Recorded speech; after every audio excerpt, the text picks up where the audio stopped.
Hoje você vai aprender. Hoje se trata da parte 2, onde eu conto casos ufológicos de abduções, fenômenos extraordinários que aconteceram no ano de 1937. Se você acompanhou a parte 1, hoje eu conto para você sobre estes casos e historicamente eu vou explicar para você por que tanta coisa aconteceu em 1937, tá? Se você não assistiu a parte 1, eu recomendo que você assista. Conheça o meu trabalho, tem links na descrição, Telegram, Como Vencer Todas, que é a minha consultoria, o meu contato pessoal. E o Telegram tem um material de apoio, inclusive esse e-book você encontra por lá, tá bom? Bom, falando disso, vamos ler alguns casos aqui e a gente chega no consenso, tá? Olha só, vamos lá. Em Michigan, né, um pescador viu uma criatura parecida com um homem, escamosa, que escalou a margem de um rio. Escamosa porque eu estou traduzindo isso aqui do inglês para o brasileiro no Google Tradutor, tá? Que escalou a margem de um rio e se encostou em uma árvore, então soltou de volta na água. A testemunha sofreu um colapso nervoso após o incidente. O cara surtou. Porque a realidade que o governo nos apresenta é que nós vimos dos macacos veganos. Aí quando o cara encontra uma criatura de um biofísico diferente, tipo um reptiliano, o cara surta. Onde é que vem isso aqui? Não se encaixa nos meus livros de história do professor maconheiro. Aí simplesmente o cara começa a entrar em colapso mesmo, tá? Para quem acompanha a Bíblia sabe que esses seres são reais. Então pra você ver que em 1937 um desses seres saiu, né, dos dutos, dos túneis que tem nos lagos, né, mais fundos, e veio à superfície e voltou para o submundo, tá? Inclusive, meu irmão, eu vou dizer uma coisa para você. Nunca entre em caverna. Nunca faça exploração, nunca entre em caverna. E jamais faça viagens de mergulho. Não faça mergulho em caverna. Não faça. Tem casos de pessoas que gravam esses mergulhos e a pessoa não percebe. Ela não percebe.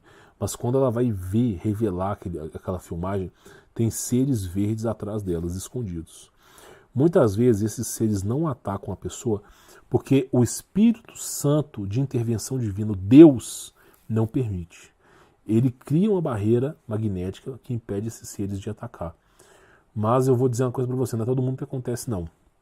Muitas pessoas que fazem mergulho desaparecem, sem deixar rastros. Muitas pessoas que vão fazer exploração em cavernas desaparecem sem deixar rastros.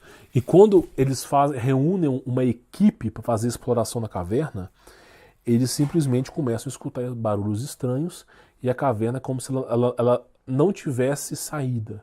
Então assim, toma muito cuidado. Meu irmão, não queira ser o aventureiro. Não seja Dora aventureira, tá? Seja o cara conservador. Não se emboque na floresta. Não se emboque. Mas se eu não me embocar na floresta, simplesmente o governo vai me pegar com um veneninho. Não sei o quê. Meu irmão, a vida é Cristo. Se você tiver que se embocar na floresta, você vai, assim, eu vou dizer uma coisa para você. Se prepare para o inferno na floresta. Eu trouxe casos aqui, coisa não é fácil, tá? Toma muito cuidado mesmo, um conselho pessoal, tá? Olha só, então o cara surtou com o que ele viu. Olha só, outro relato, tá? Na Rússia. Um morador de um local chamado Parchim estava sentado em um banco às margens do rio, local quando de repente sentiu desorientado, como se estivesse narcotizado. O cara começou a sentir que estava drogado ali, tá? Ele pareceu adormecer por um momento em um estado de sonho. Ele viu vários homens esverdeados com um objeto parado atrás dele. O objeto atrás dele era grande, redondo, como um pedaço de pão redondo, tá? Essas naves ufológicas que parecem um cilindro. Os estranhos homens o convidaram a segui-los, né? Ele não sentiu medo. E eles entraram na nave. Ele ouviu seus pensamentos em sua cabeça. Enquanto eles exigiam que ele tirasse a roupa, ele fez o que lhe foi dito.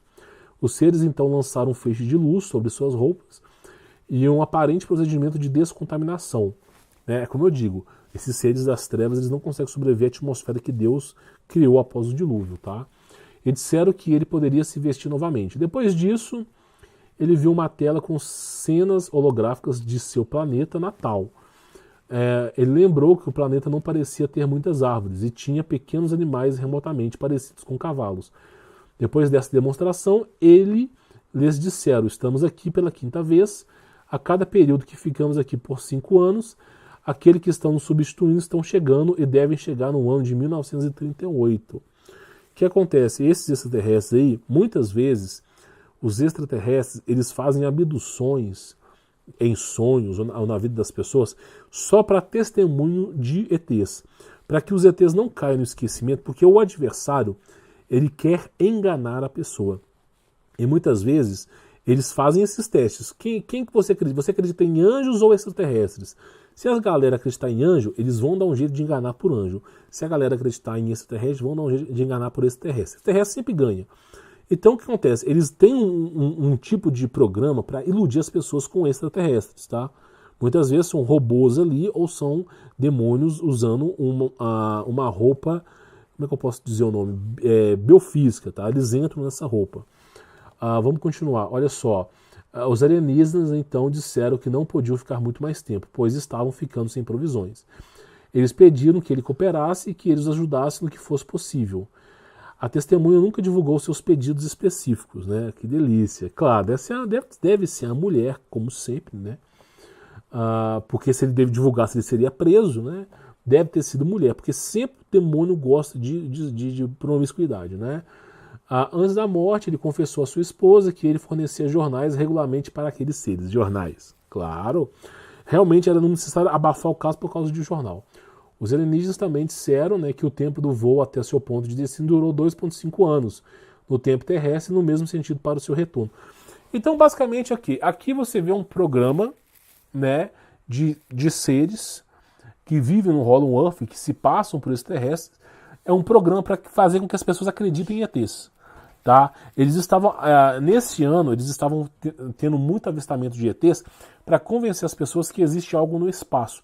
Por quê? Porque neste mesmo ano já estavam trabalhando em cima de constelações, de universo, eles já estavam implementando essa história da NASA. Tá? Então vamos continuar para você poder entender. Eu vou explicar tudo daqui a pouquinho. Olha só, tudo em 1937, hein?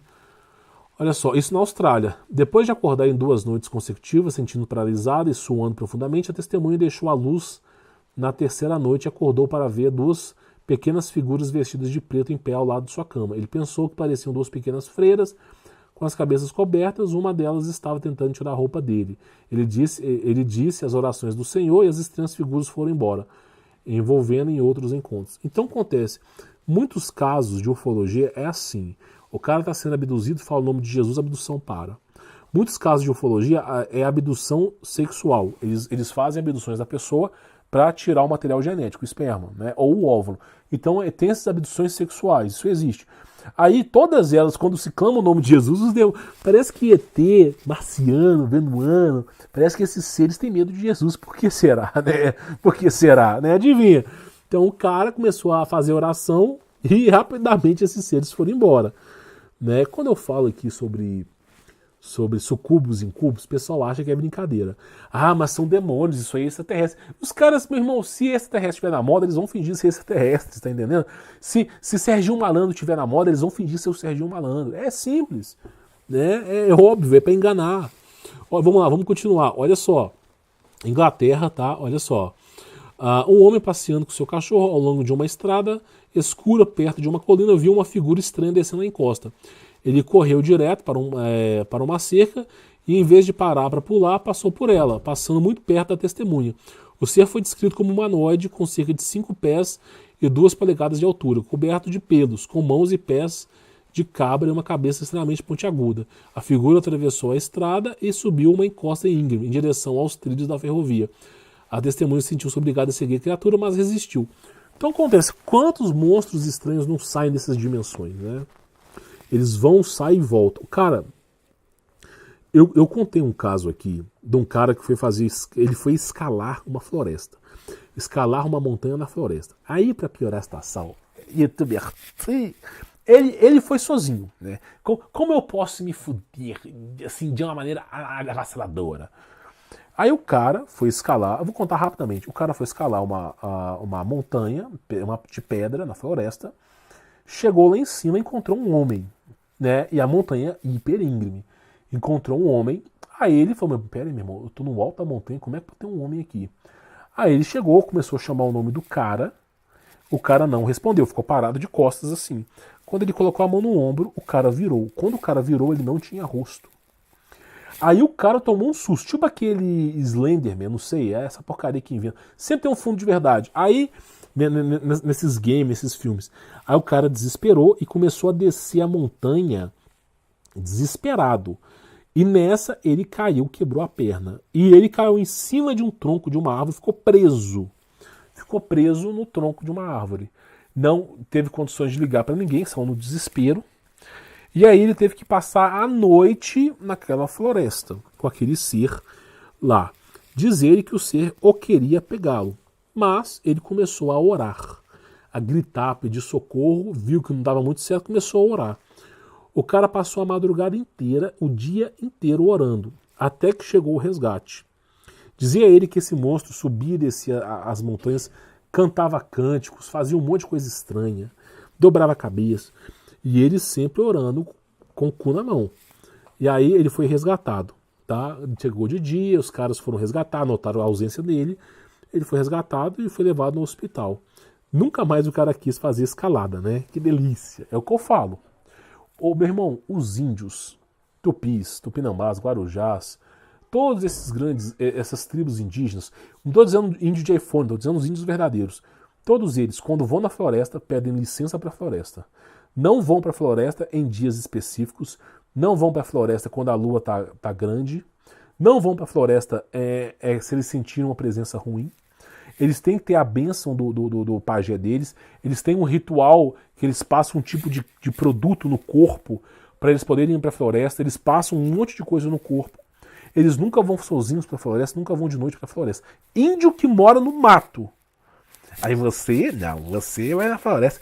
Porque a youtuber ou youtuber sim, que disse que o mundo acabar, que vai se embocar na floresta, diz pra você se embocar na floresta também. Aí você vai. Meu irmão, eu digo uma coisa pra você. A floresta é o melhor lugar pra você se esconder. É tão bom que você desaparece mesmo. Desaparece mesmo. Tem que tomar muito cuidado. Então o que acontece? Os índios eles têm um ritual, um procedimento pra poder ir pra floresta. E, cara, quantos casos de índios que somem? Você acha que a história de Cuca, reptiliano, a Saci Pererê, todas essas grandes histórias veio da onde? De conto de fadas? Né? Então, assim, é algo bem terrível, tá? Olha só, vamos lá. Outra história, tá? Vamos pegar uma aqui bem estranha, tá? Vamos lá, deixa eu pegar essa aqui. Aí eu conto esse caso e explico por que em 1937 começou a acontecer muita coisa. Vamos lá. Lá na Tchecoslováquia, em 1937, o nome da mulher tá psicografado, tá escondido. Estava visitando parentes que viviam em uma pequena aldeia, perto da fronteira da Romênia.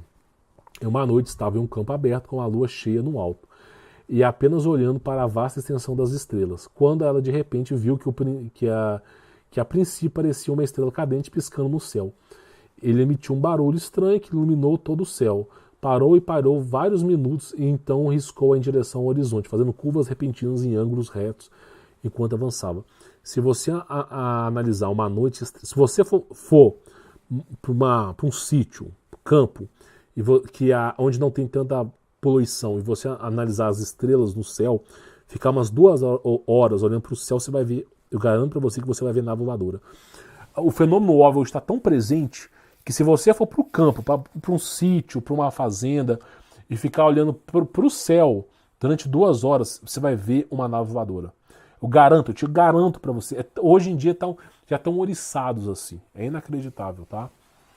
Aí ela falou assim, ele emitiu um brilho, né, estranho, que iluminou todo o céu, parou várias vezes em minutos, então riscou em direção ao horizonte, fazendo curvas repentinas em ângulos reto enquanto avançava. O visitante noturno, em sua posição mais próxima, assumiu a aparência de uma nave não humana. Né? Mais tarde naquela noite, a testemunha teve um sonho muito vívido, no qual esteve no mesmo campo onde originalmente vira o objeto. Ele viu uma esfera metálica brilhante, com cerca de 50 pés de diâmetro, descer do céu e pousar na proximidade. De repente, uma porta se abriu no fundo da nave e um raio de luz azul irradiou e atingiu a testemunha, envolvendo sua cabeça e ombros. Ele se sentiu paralisado e leve com a pena. Então ele foi gentilmente levado no ar e levitou para dentro da nave pousada. Uma vez a bordo da nave, ele se viu sendo conduzido a uma pequena câmera por duas criaturas semelhantes a robôs. É claro que eu falo, os extraterrestres na verdade são robôs, tá? 90% dos extraterrestres são robôs. São robôs criados nas trevas, tá? Eu preciso explicar um dia para vocês, mas tem coisas que eu evito falar aqui. O pessoal chama isso de... tem um nome específico. É um corpo humanoide robótico que você consegue fazer com que o demônio utilize durante um curto período de tempo, tá? Para ficar fácil de entender, o último filme de Frankenstein, eles replicaram exatamente a mesma tecnologia, só para você poder entender, tá? Não é que Frankenstein inventou isso já é 1937, bem antes desses filmes, tá? Bem antes de toda a história, tá? Aí, né, em questões de momentos, a sala iluminou-se com um vermelho brilhante e um homem muito acima da altura normal apareceu na frente da testemunha. A testemunha não conseguiu falar e foi instruída a prestar muita atenção. Ficar quieta e apenas ouvir. O ser que se identificou como André Axen, né, claro, tem um nome fictício, disse que a Terra logo entraria no meio de uma grande batalha que tiraria muitas vidas e deixaria muita tristeza em seu rastro. Por que essa batalha? É o que eu vou explicar agora, tá? Ele expressou grande compaixão e declarou que eventualmente o bem superará o mal. A testemunha foi informada de que ele havia sido escolhida para o contato devido ao seu conhecimento científico. Antes de deixar a nave, ela aparentemente viu o projeto de uma invenção aparentemente que ajudaria a humanidade no futuro. Aí pronto, né? Teve esse caso que aconteceu. Agora, por que esse extraterrestre falou a seguinte frase? A Terra logo se encontraria no meio de uma grande batalha que teria muitas vidas e deixaria muitas tristezas em seu rastro. Tá falando da Segunda Guerra Mundial aqui? Não. Apesar que estava no mesmo meio, por que ele tá falando, esse extraterrestre está falando que vai ter uma batalha? Porque é a batalha entre mundos de 1920. É o que eu venho falando para você. Eles estavam em batalha. O diabo, a dimensão de Abaddon, sei lá que porcaria que era, saíram dos portais, quiseram tomar a Terra à força. E aí, nave caiu na Alemanha, nave caiu em Roswell, nave caiu não sei aonde, porque o exército de Deus abateu. Tá entendendo? Aí, esse cara, esse gordinho, tiradinho, gordinho, tiradinho. Os caras acham que eu tô mentindo aqui. Aí, meu irmão, eu digo uma coisa pra você. Se eu tô falando uma mentira, por que existe uma coisa chamada Guerra de Nuremberg? Hein? Onde OVNI tava contra OVNI. Porque, já que é tão mentira assim, por que existe uma coisa chamada Guerra de Nuremberg? Onde simplesmente, né, eles olharam pro céu naquela época medieval, e viram naves como orbes de luz, discos voadores, cilindros, batalhando uns contra os outros no céu. E um monte de naves explodindo no céu e caindo na Terra. Se realmente essas batalhas extraterrestres não existem, por que foi documentado em 1526 aí? É só você pesquisar, Batalha de Nuremberg. Agora, como é que pode um reino contra o seu próprio reino não subexistirá? Então, o diabo não estava batalhando contra si mesmo. Contra quem o diabo estava batalhando? Contra quem esses demônios que usam tecnologia angelical estavam batalhando? Contra Deus. Os anjos de Deus também têm naves. Os anjos de Deus também têm tecnologia. Adivinha quem perdeu essa paulada de novo? Os demônios. Aí, o que aconteceu? Eles simplesmente perderam essa batalha. Tá? Eu vou até trazer essa imagem aqui para frente, aqui, só para você ter mais ou menos uma ideia. Eles perderam essa batalha. Olha aqui, ó, documentado. Isso foi uma batalha documentada, tá? Então você vê aí praticamente isso aí. A Batalha de Nuremberg, um fenômeno ufológico documentado. Aí, meu irmão, nós temos o que aqui? O cara falando de cinema. Guerras entre Mundos, As Guerras de los Mundos, ou Guerra entre Mundos, virou um livro, virou um filme. Mas o que é essa guerra? Entre 1920 a 1940, de alguma maneira inexplicável, os extraterrestres tentaram dizimar a raça humana. Tentaram destruir a humanidade. Não me pergunte, eu não estava lá para saber. E aí eles perderam a guerra. Os seres humanos não sabem explicar como eles perderam a guerra, porque nessa época o ser humano mal sabia ler e escrever, era a Revolução Industrial, então os caras nem sabiam muita coisa, né? Em teoria, né? Porque nós sabemos que tem Tartar, tem muita coisa aí, mas graças ao reset da sociedade, em 1920 o ser humano não tinha tanta tecnologia. Então como que eles ganharam? Como é que o ser humano ganhou contra as naves ufológicas? Como que eles ganharam essa guerra? Ah, mas no livro fala que o sangue humano tem veneno, e aí eles morreram. Ah, meu irmão, os caras fazem ritual humano, maia, inca, não sei o quê, bebe sangue humano há milhares de anos. Você acha que isso aí é verdade? Eles perderam a guerra, porque da mesma maneira que existe OVNI, existe força do diabo na Terra, existe força de Deus na Terra.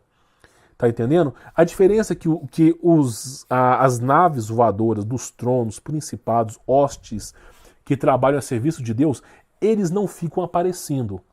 Essas naves, elas emitem uma certa frequência que elas são invisíveis aos olhos nus. Então, simplesmente, o ser humano não consegue ver esses discos voadores estão o tempo todo no céu, só que invisíveis. Os anjos de Deus, que usam esse amparo chamado de tronos, eles não ficam visíveis aos seres humanos, porque Deus não quer que os seres humanos sofram essa interferência. Porém, o diabo, que não presta conta para Deus, muitas vezes coloca essas naves no céu para poder criar esse fenômeno. Tá entendendo? Aí quando o diabo quis pegar essas naves e dizimar a raça humana, porque ele sim nos odeia, Deus foi lá, a tropa de Deus foi lá e dizimou esses caras. E aí nós ganhamos a guerra, porque os anjos de Deus, mais uma vez, incontáveis vezes, destruiu esses OVNIs daí. Ah, esse cara tá pirando. Quando você morrer, você pergunta para Jesus. Vamos ver quem vai ser o otário dessa vez. Né? Então o que eu tô te dizendo é, de fato, realmente algo muito estranho. E vem acontecendo. Então, a meu ver, em 1937, esses seres saíram do buraco que eles vieram, lá do Abaddon, do Hollow Earth, saíram para poderem conquistar a Terra. O objetivo deles era simplesmente dizimar a raça humana e ficar com a Terra para eles. Mas tomaram um pau, de igualzinho foi na Batalha de Nuremberg. É a única explicação, não tem outra. Você consegue imaginar outra explicação para você me dar? Não tem outra. Então nós vemos que é isso aí. Então eles tentaram fazer as coisas e aparentemente não deu certo, tá? Então, meu irmão, é como eu digo para vocês, o diabo, se você perguntar para um satanista, você acredita em Deus? Acredito. Você acredita em Jesus? Acredito. Você acredita que Jesus Cristo tem poder? Acredito. Você acredita que eles têm poder? Acredito. Agora você pergunta para um cristão se Jesus Cristo existe, o cara fica em dúvida. O satanista sabe que Jesus Cristo existe, mas o cara que é cristão não acredita. Bom, eu espero que você tenha entendido, tá? A ideia do vídeo, eu vou até pausar esse arquivo para não perder. A ideia do vídeo de hoje é só um debate com vocês, evidentemente, é claro, né? É tudo especulativo, que delícia, tudo especulativo. Não posso afirmar mais nada aqui, né? As informações são sempre confiscadas, então a gente já fica com a rebarba. Mas não deixa de ser uma hipótese, tá? Fica aí a hipótese para vocês, comente aquilo que vocês acham aí, tá? Se inscreva no canal, deixe seu like, conheça o meu trabalho, tem links na descrição, tenho certeza que você vai gostar. Vou ficando por aqui, forte abraço. Não esquece de participar do Telegram, hein? Fique na paz.